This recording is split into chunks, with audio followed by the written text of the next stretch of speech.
pleasant morning to you, esteemed sports lovers and Nigeria at large.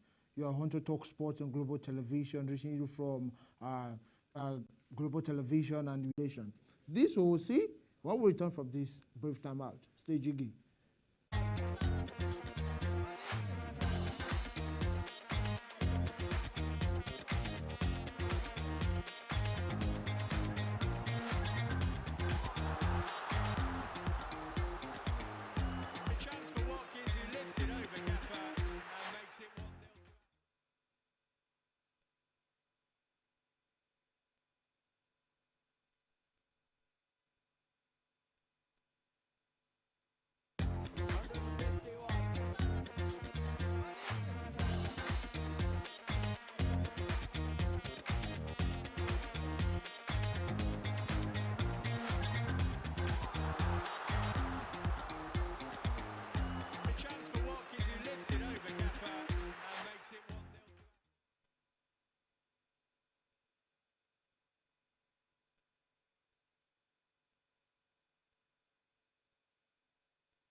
You're welcome back, and straight away we are starting off with the very first one we have, and that's UEFA coming out to rate and rank various leagues across the globe, and we are seeing League One.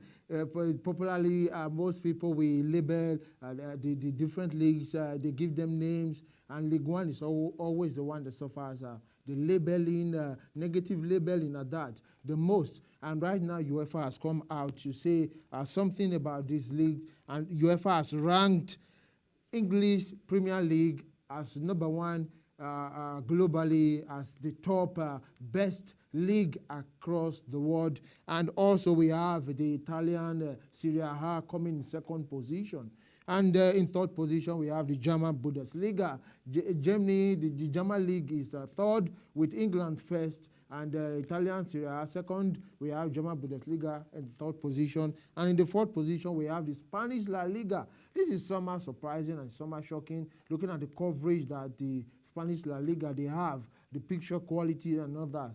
I'm just wondering how they are coming in the fourth position and with the Bundesliga ahead of them, even the Italian Serie A. Why UEFA is the one that has stated this. And in the fifth position, we have the Belgium League, where we have the Belgium Pro League.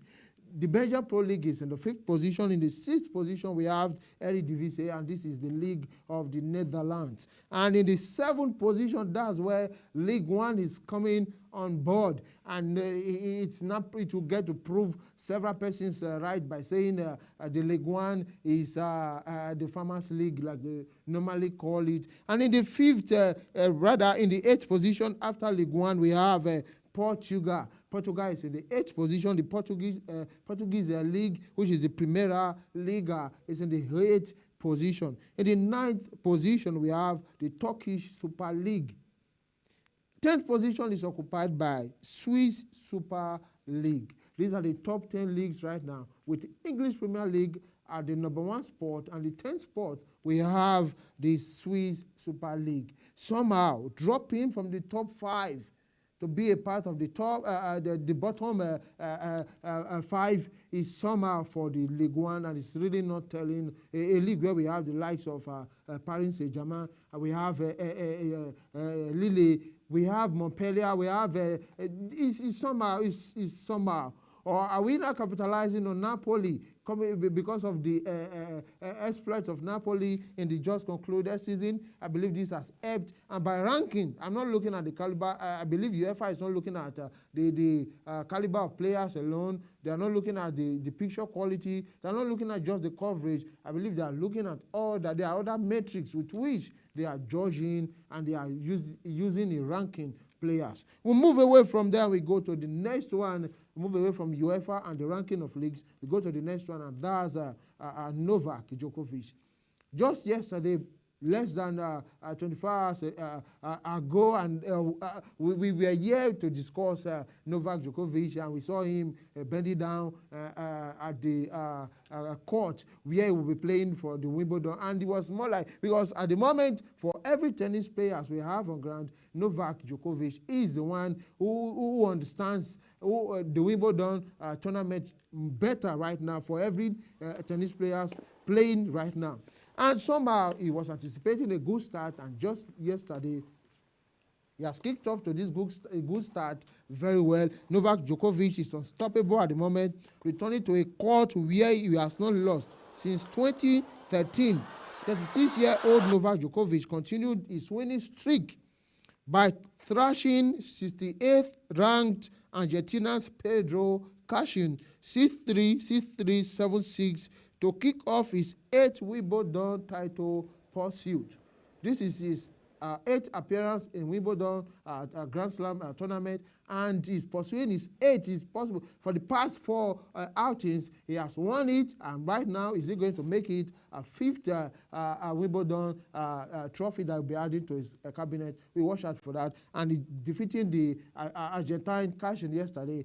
He's building up to his next game already. Novak recorded his 40th victory on center court and beats to equal Roger Federer's record of 8 Wimbledon titles in a tournament he sees as the highest of tennis tournaments. No wonder he describes Wimbledon as the holy grail, the very temple of tennis. He sees Wimbledon as the highest of anything that has to do with lawn tennis.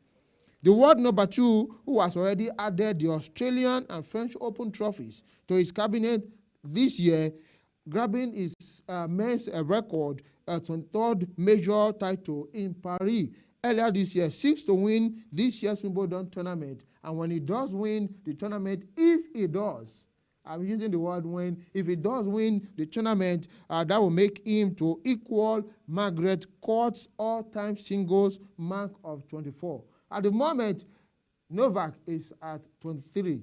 If he gets to lift the trophy, and that will make him equal Margaret's all-time record as well. And the Serbian will next play Australia's Jordan Thompson for a place in the 3rd round of the tournament. We watch out for what happens. Still in the world of tennis, while we are still discussing tennis at this moment, Russian and Belarusian tennis players have returned back to the racket game. They were banned for over a year, about 12 months, because of their involvement, their responses, and their utterances relating to the Russia and Ukraine fight, the war that is ongoing. Because of this, all Belarusian and Russian tennis players were banned by Wimbledon. But right now, the ban has been lifted, and they are back into the fold to be a part of the tournament. And just yesterday, we saw the ban that was lifted, paving way for 7th-seeded Andrei Rublev of Russia to beat Max Purcell of Australia 6-3, 7-5, 6-4 to win the first men's match of the day. It's a big one for the Russian and Belarusian tennis players coming back into the fold, and they are starting on a winning front. It's a good one. Still in the world of tennis at this point in time, we will continue with this when we return from this brief timeout. Stay jiggy. We'll be right back.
You're welcome back, and still talk sport on Global Television, and you saw the clip of one of the finest and the best midfielder we have at the moment.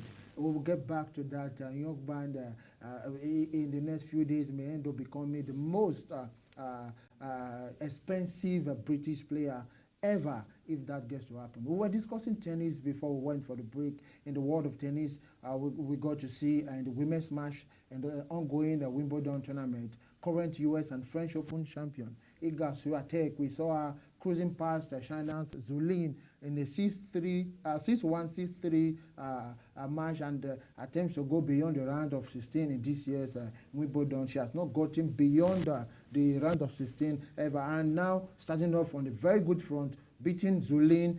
This may be a good way for her.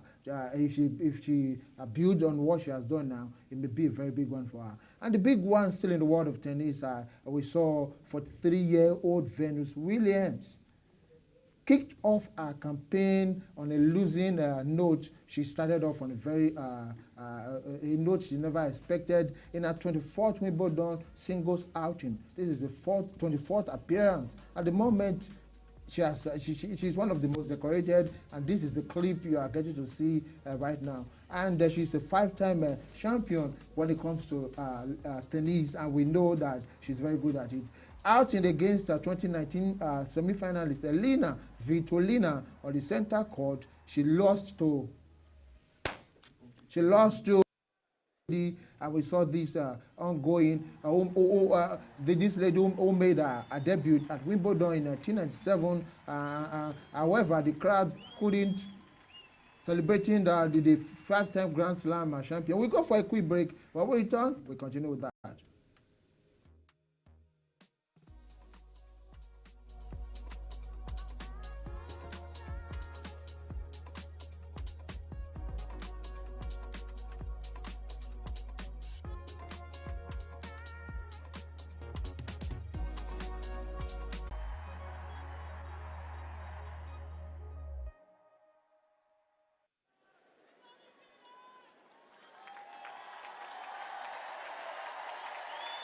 Despite the American losing to the semi-finalist in 2019, we cannot write off the Williams sisters when it comes to lawn tennis.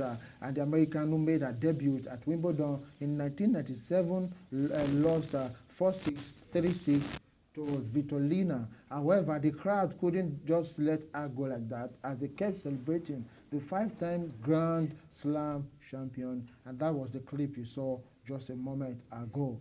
Finally, in the world of tennis, right about now, the organizers of the Wimbledon, for the first time ever in the history of Wimbledon, have eased off on the strict rule of having players conform to an all-white outfit, whether the underpants or the top you are wearing is supposed to be the traditional white outfit for the competition. The tournament this year allows female players in particular to put on a colored outfit under their skirts aside the traditional white they have been using. This is a way to support women in the sport from feeling unclean and embarrassed during Aunt Flo's visit. I believe you should understand what I mean by Aunt Flo's visit. I mean when they get to wear the red badge of courage at that time of the month. I believe you do. Get what I mean.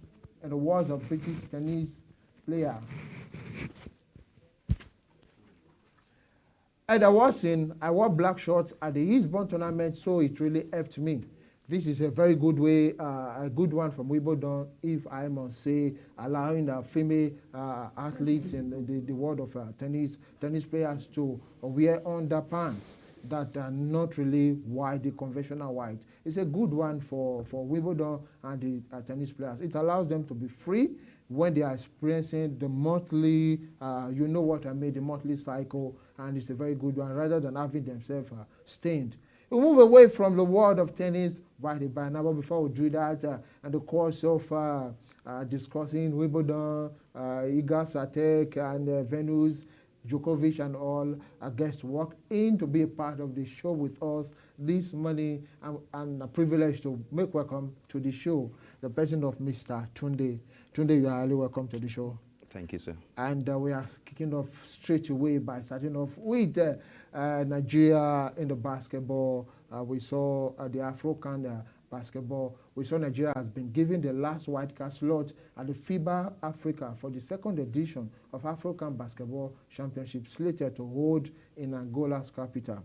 Now, the Afro-Can is just like the Nations Cup, although a Nations Cup for the football, although at this time, the Afro-Can tournament focuses on home-based basketball players, not those that are foreign-based. So the tournament is revolving around home-based at the local level. So long they are within the shores of Africa, they are entitled to be a part of it. Nigeria got knocked out by Cote d'Ivoire, and unfortunately, it was just a one-ticket thing. If you get to be kicked out, you do not get that slot. But somehow they have made it into the fold, and they are going to be a part of the tournament in Angola's capital, Luanda, from July 8th onward, just a few days from now, as a white card.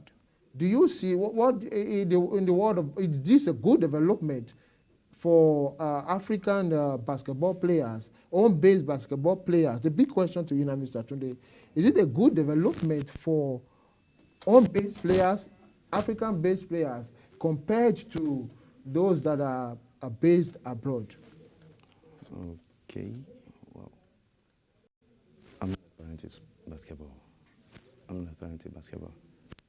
Okay, for Mr. Tunde, in the world of basketball, as he's saying right now, the big question is a good one for the basketball side, whether in Africa, whether in the various countries around that we have in Africa. It's a good one for them because if we want to analyze this, we get to see that it gives room for home-based basketball players to also get up there, get known, represent their various countries, and eventually ply their trade abroad. It's a good development for them. And this tournament that will begin from July 8th through 16th, 2023, the Nigerian team lost the chance to secure an automatic ticket to the championship after losing to host Cote d'Ivoire by 74 to as against Nigeria's 65 points in the combined FIBA Africa Zone 2 and 3 qualifiers in Abidjan on Sunday night. Despite the loss, the team is heading to Luanda after they got the last wildcard slot for finishing second in the qualifiers. Bad calls from the referee against Nigeria dented the game plan and unsettled the players, leading to the head coach of the Tigers, Ogo Oduadu's confrontations. He confronted the referee and was like, what is going on? The grouping, still in the world of basketball, is with delight I say this morning that the trio of Chimbezie, Metu, Ike Ndugba, and EJ Anosike have all committed to play for Nigeria in the FIBA Olympic pre-qualifying tournament in Lagos. This is a big, big win for the Nigerian team. I made mention of the grouping that will come up later that they have drawn now. Nigeria is seeded because having gotten the nod from the white card angle and sport, that gives them room to do all they can to top their group and see how it goes from there. We're still discussing, we're talking sport, and this is why I get to involve Mr. Tunde in fully. Steven Gerrard, the legendary Steven Gerrard, the former England midfielder, midfield, Taliban, maestro, anything you have to say, has joined Saudi Pro League side Al Ettifaq as a new manager. Mr. Tunde, Steven Gerrard, he was with Aston Villa and he was asked to leave the Aston Villa side because of a poor run. And now he has made the switch to the Saudi Pro League. Do you see Steven Gerrard doing well in the Saudi Pro League? Is it a good move for him, or he would have tried to secure another side in the English Premier League or any of the other leagues? Okay. Actually, I think Steven Gerrard, being a legend of the game, he has gathered a lot of confidence, as in experience playing for Liverpool. I think he was once a coach of a Scottish team. Yes, Rangers. And he did very well. Yes. So I think going to Saudi, if you observe recently, the Saudi guys, they like taking over the world of football. Yes. So Gerrard going there, they are pumping him money in the league. So Steven Gerrard going there is more like going for the money. Because if you ask me, I would say Steven Gerrard should have just stayed in. Remain back in Europe. Yes, because Europe, there is a lot of coverage, like exposure, for him to get better jobs. But I think going to Saudi is more like a retirement league, not a competitive and coaches. Yes. They're just going there for the money. And this same league came, they came in, they saw the services of Luis Enrique and saw the services of Jose Mourinho. Both gaffers turned down their offers, turned down the request, and somehow Steven Gerrard has not taken the job with the Scottish title with Rangers. Yes. But moving to the English Premier League, after 12 matches, only winning 2. That was a poor run from him, and the next thing Aston Villa had to tell him. And since he left Aston Villa, they've bounced back and they are doing well in the English Premier League. So now moving from what you have said, that is a money move for him and not really a career move. But Gerrard is still, though he started his coaching with the youth side at Liverpool, he's still a very young man in the world of coaching, if I would say. And going to the Pro League is now, the Saudi Pro League, to you, is a money move and not a career move. But what if he ends up doing well, considering the fact that we have top European players now that have made the switch? What if he ends up doing well? I doubt if he's going to do well. I mean, to the extent of European clubs coming back for him. Because that league is not that competitive. It's not a league you will say you want to go to bring a world-class coach. That's the reason why they are pumping in money right now. But to make it competitive, make it interesting. China did the same thing some few years back. I understand. But right now, I doubt if any club in Europe will go to China to bring any coach back to Europe. Because the leagues are not that competitive. You can't compare the biggest league in Saudi Arabia, you can't compare it with the lowest league in Premier League. Because the league is not that competitive. So I don't think Steven Gerrard going there is going to like encourage his career. Somehow we saw Ronaldo is the one who has been the forerunner of this mass exodus of players from Europe. Cristiano Ronaldo started the movement, and other players that be following suit all this while. Okay. Even with Ronaldo being a part of El Nassr, they still did not leave the Saudi Pro League title. They lost out. That means the league is gradually becoming competitive, and now N'Golo Kante has joined this same league. Sure. Karim Benzema has joined. As of this minute, Brozovic has joined. We are seeing players all moving. Jota has joined. Mendy has joined. And it automatically begins to turn on. And to be having a player who did well while he was playing during his active days, and now as a coach, at least he can say, I have a trophy in the cabinet with Rangers. So it may not leave right off the Saudi Pro League, like you have said, Mr. Tunde. But my own opinion is Saudi League is meant for retired players that are getting close to the end of their career. Igalo just left there. Odion Igalo just left there. Yes, and Odion Igalo is not that important even in Super Eagles. Not to talk of in Europe. Mr. Tunde. He's not that important even in Super Eagles right now compared to... But by importance, he was the one who retired. He pulled out. He pulled out at a point from the international scene, and while he was trying to report back,